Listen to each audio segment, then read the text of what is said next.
Shalom. Salam sejahtera untuk kita semua yang diberkati oleh Tuhan, baik pribadi kita maupun di dalam keluarga, rumah tangga kita. Kasih dan kebaikan Tuhan menjadi nyata kalau kita hari ini masih ada kesempatan. Ketidaklayakannya kita, tapi Tuhan mengasihi kita, mengizinkan kita untuk menikmati kehidupan di hari ini. Mari kita lihat pembacaan hari ini di minggu yang pertama. Sebentar lagi kita akan masuk minggu-minggu Advent. Firman Tuhan datang bagi kita dari 1 Tawarik 17 ayat 16 sampai 27 dengan tema pengharapan dan gaya hidup warga kerajaan Allah. Ya. Pengharapan itu suatu kepastian, ya. Suatu harapan, satu cita-cita, satu kerinduan, tapi kerinduan yang bukan sia-sia. Kerinduan yang pasti. Segala janji dan berkat Tuhan yang dijanjikan kepada kita, pasti kita akan dapat. Untuk itu bagaimana kita harus hidup dalam gaya hidup warga kerajaan Allah, seperti apa kita harus hidup. Itu yang kita mau belajar dari doa syukur Daud. Doa syukur yang panjang, tapi doa ini juga mengartikan bagaimana gaya hidup warga kerajaan Allah itu lewat apa yang Daud nyatakan syukur ini. Ya. Apa yang menjadi latar belakang atau dari mana kisah sebenarnya sehingga Daud harus menyampaikan doa syukurin. Ya. Dalam Tawari pasal 17 itu. Kalau kita lihat sejarah adalah hampir 20 tahun itu tabut perjanjian Allah itu tinggal di bangsa kafir di luar Israel. Ya. Di Kiryat Yearim itu hampir 20 tahun. Ya.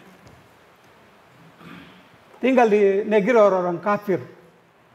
Di zaman Raja Saul, orang-orang Filistin, bangsa-bangsa kafir mengalahkan Israel dan tabut ini mereka bawa lari. Tapi tabut ini menjadi malapetaka, makanya mereka pindah dari Filistin karena tinggal di Filistin, bangsa Filistin kena kutuk dari tabut itu. Terakhir mereka taruh di Kiryat Yearim. Nanti di zaman Daud menjadi raja baru mereka berusaha.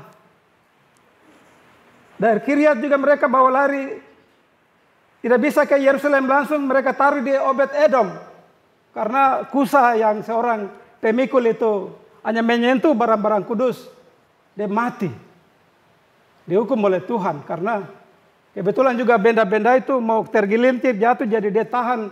Tahu-tahu barang-barang kudus itu tidak bisa sembarang orang bisa menjamah, kecuali imam besar. Akhirnya mereka taruh di Obed Edom. Nah, setelah Daud berjuang berusaha lagi mereka bawa masuk ke Yerusalem dengan sukacita, dengan tari-tarian. Kita lihat Daud sampai dansa-dansa, anaknya Saul Mikal sampai memandang rendah macam orang gila, tapi sukacita karena bertahun-tahun tinggal. Mereka bisa bawa kembali ke Yerusalem dan meletakkannya di tenda-tenda saja. Itulah sebabnya kalau kita lihat jalan ceritanya di ayat 1 sampai 15 itu jelas sekali. Ayat 1 dan 2. Raja Daud melihat istana yang dibangun begitu megah. Terbuat dari kayu aras. Kayu-kayu termahal, kayu-kayu khusus yang biasa orang Israel di sana Palestina bangun-bangun rumah. Di hari itu Daud berbicara kepada Nabi Nathan, saya ini tinggal di rumah yang mewah, bagus kamu bangun dengan kayu aras. Tenda, tabut perjanjian Allah itu hanya tinggal di tenda-tenda saja. Sebab itu saya mau bangun bait Allah supaya tabut ini harus ada rumah. Dia tinggal di dalam. Kalau kita baca 1, 2, 3 sampai 15. Itu asal mulanya doa Daud dari situ. Tapi di ayat 3 dan 4 Nabi Nathan setelah memandang apa maksud baik, silakan dia bilang sama Daud, ya lakukanlah sesuatu yang dikandung hatimu yang kau anggap baik, kau buat sudah, kau bangun sudah. Nah, waktu Nathan tidur malam Tuhan berbicara kepada Nathan, kau pergi kasih tahu hambaku Daud. Bukan dia yang nanti bangun rumah itu. Nanti anak, salah satu dari anak, keturunannya.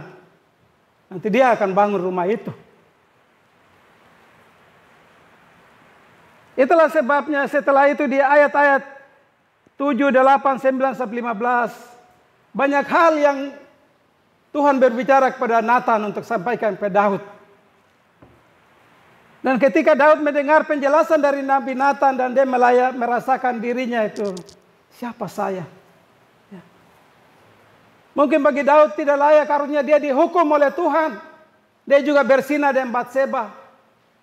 Dia membunuh banyak orang. Tapi apa yang terjadi bagi Tuhan, bagi dia hanya sebuah kasih karunia, anugerah yang hanya tidak layak. Rasa terima kasihnya itu meledak. Dengan apa saya harus menyatakan kebaikan Tuhan itu yang disampaikan lewat Nabi Nathan. Daud turun dari istananya, lari ke kemah pertemuan itu yang ada di tenda-tenda itu. Disitulah di hadapan Tuhan dia naikkan doa itu. Doa ini yang kita mau belajar. Ada hal-hal yang menarik dalam kehidupan kita. Sebagai gaya hidup warga kerajaan Allah. Kita mau belajar dari doa Raja Daud. Karena Tuhan itu begitu baik. Tuhan yang panggil dia. Waktu dia sedang menggembalakan kambing domba itu. Aku yang panggil dia, kasih tahu dia. Disinilah Daud merasakan sesuatu yang tidak layak harusnya itu. Maka ada 4 hal yang menarik yang kita peroleh dari doa syukur Daud, yaitu yang pertama. Daud menyadari dirinya di hadapan Allah itu siapa dia. Yang dia tulis di ayat 16 itu. Siapakah aku dan ini ya Tuhan Allah, dan siapakah keluargaku yang Engkau membawa aku sampai sedemikian ini. Kata-kata dalam doa menjelaskan tentang sejarah kehidupan Daud. Kehidupan yang harusnya dihukum oleh Tuhan. Tapi Tuhan masih menjanjikan berkat-berkatnya bagi Daud dan bagi keturunannya. Untuk tahta kerajaannya tidak akan dibubarkan oleh apapun. Akan kokoh di dalam Tuhan sampai anak cucu.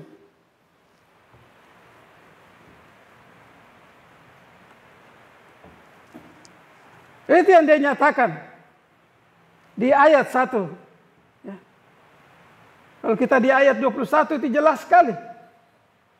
Dan bangsa manakah di bumi seperti umatmu Israel yang Allah pergi dan membebaskannya. Sama dengan Daud. Siapa umatmu di Mesir? Umat yang banyak dosa menyembah berhala, tapi kau pergi kasih keluar mereka dari Mesir.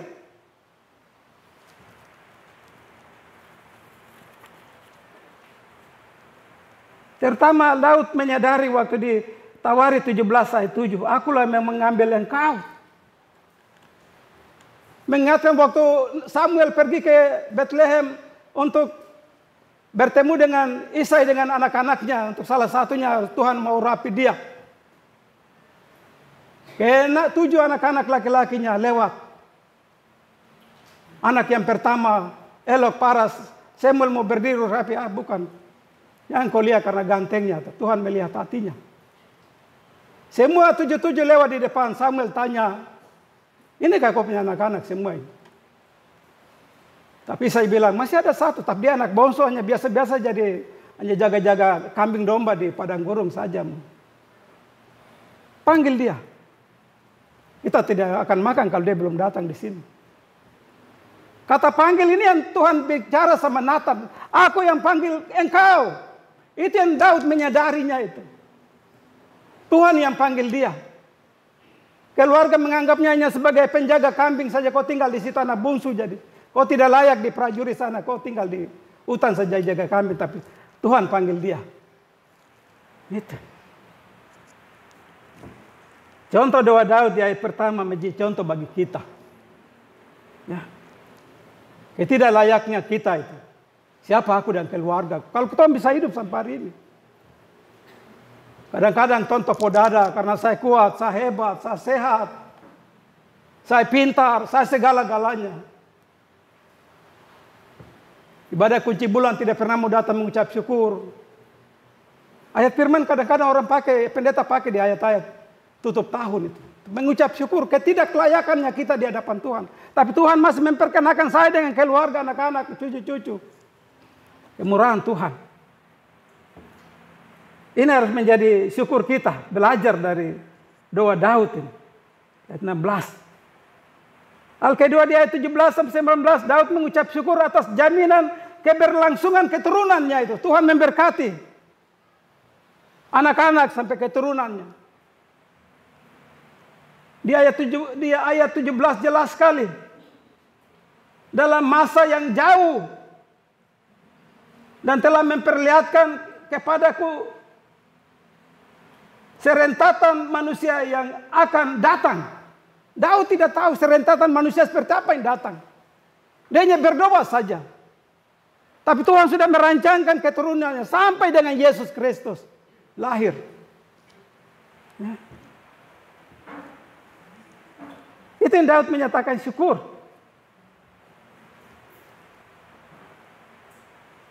Daud mengenal Tuhan secara baik. Bapak ibu saudara juga kalau mengenal Tuhan secara baik sebagai warga kerajaan Allah, walaupun kita adalah ahli waris kita itu di sana, tapi kita hidup di dunia seperti warga kerajaan sorga. Tuhan mengenal kita. Tuhan memanggil kita. Dalam kehidupan kita, profesi kita, apapun, Tuhan mau pakai kita menjadi alat di tangannya. Daud mengucap syukur kelangsungan Tuhan itu jelas sekali keberlangsungan keluarganya itu. Dinasti Saul berakhir.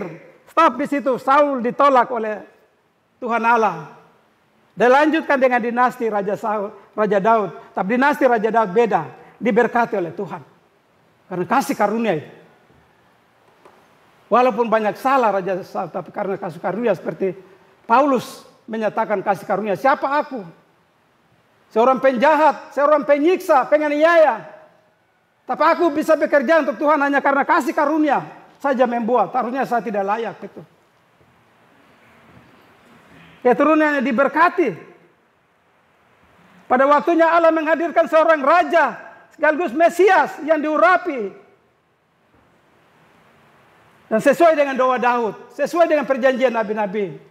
Dia lahir di kota Bethlehem. Kota Daud. Makanya dia disebut anak Daud. Ya. Doa yang panjang yang didoakan oleh Daud. Dia tidak tahu maksudnya. Tapi itulah. Jadi nyata.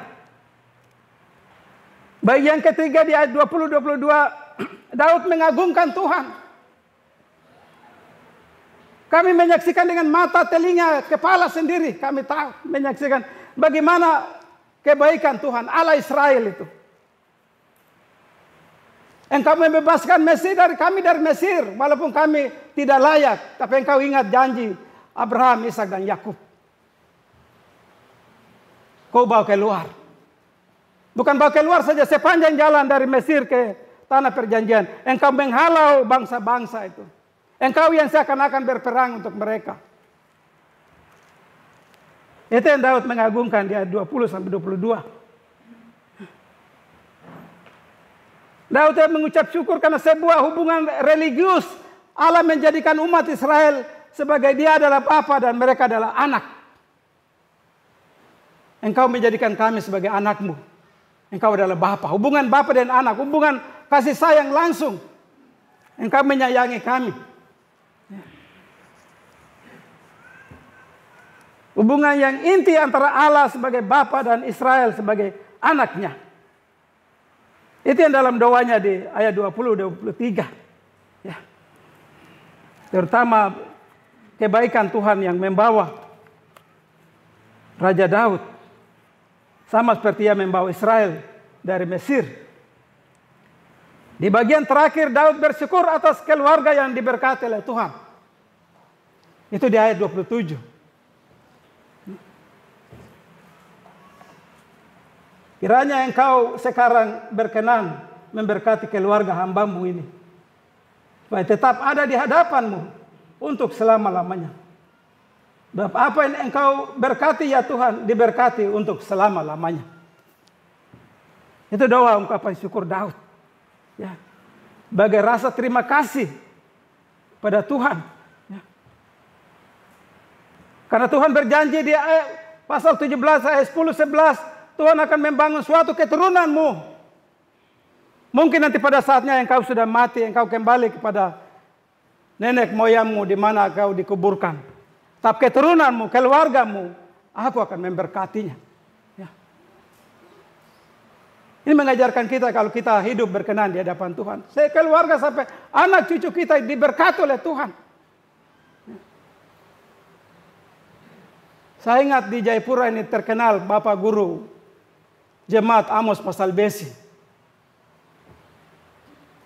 Yang menginjili seluruh tanah Tabi ini dia yang berjalan. Tapi keluarganya diberkati, anak cucu hari ini melayani di gereja sampai hari ini pengharapan. Contoh begitu. Orang kenang, orang mengenal. Ketika kita hidup seperti Daud di hadapan Tuhan. Sampai anak cucu kita, orang mengenal. Oh, itu Amos Pasal Besi punya keturunan itu. Ya. Itu yang Daud mengucap syukur pada Tuhan. Dia katakan di ayat 27 itu. Sebuah doa yang ketidaklayakannya kita, tapi dia berdoa. Kadang-kadang kalau kita mau berdoa itu, berdoa minta jabatan, minta masa depan anak-anak. Saya berdoa Tuhan supaya anak saya jadi begini. Ini doa yang kurang pas. Makanya Tuhan tidak berkenan dengan doa itu. Doa sebagai orang tua bagi anak-anak itu. Tuhan, kasihlah anak saya, berkati anak saya supaya dia mengenal dan mengasihi Engkau. Berkati anak saya supaya dia dalam dirinya itu takut akan Tuhan. Baru semua janji-janji berkat itu akan memenuhi anak itu. Seperti Salomo. Tuhan tawarkan, minta saja apa yang kau minta akan kuberikan kepadamu.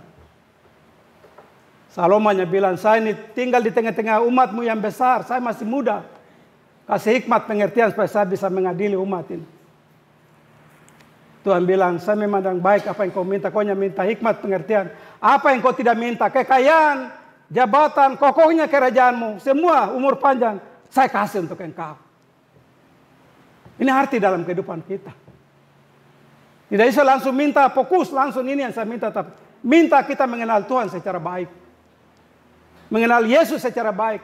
Mengenal Allah secara baik. Bersegala janji-janji berkat itu menjadi bagian untuk kita. Tema kita hari ini adalah pengharapan dan gaya hidup warga kerajaan Allah. Apa yang kita maknai dari doa syukur Daud dalam kehidupan kita? Terutama menjalani minggu yang pertama ini, bulan November. Pembacaan yang menekankan hanya dua hal saja. Yaitu penantian tentang Mesias dan penyembahan yang benar. Dalam doa Daud dan istrinya hanya dua saja. Penantian tentang Sang Mesias dan penyembahan yang benar. Yang pertama tentang penantian tentang Mesias. Sikap penantian terhadap kerajaan Mesias, peristiwa yang sudah terjadi waktu itu. Bangsa Israel waktu pulang dari pembuangan Babilonia sudah tidak ada raja lagi.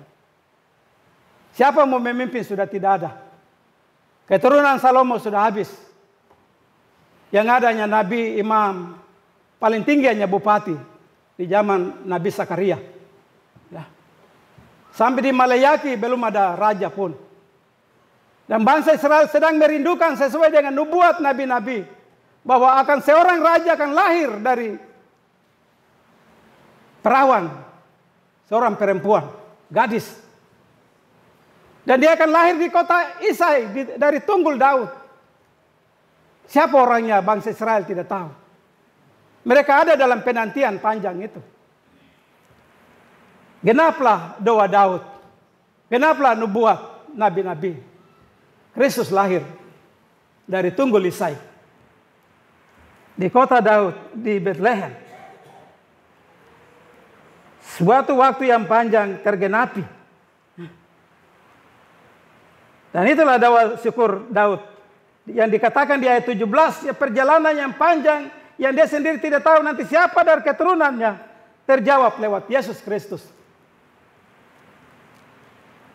Hari ini kita sekarang berada dalam zaman yang sedang menantikan. Peristiwa itu sudah terjadi yang dalam pembacaan yang didoakan oleh Daud.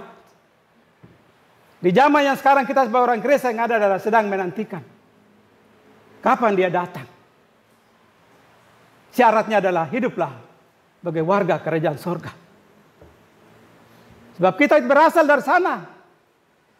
Kita hidup di sini hanya sebagai musafir, peziarah, pendatang. Nanti kita kembali ke sana.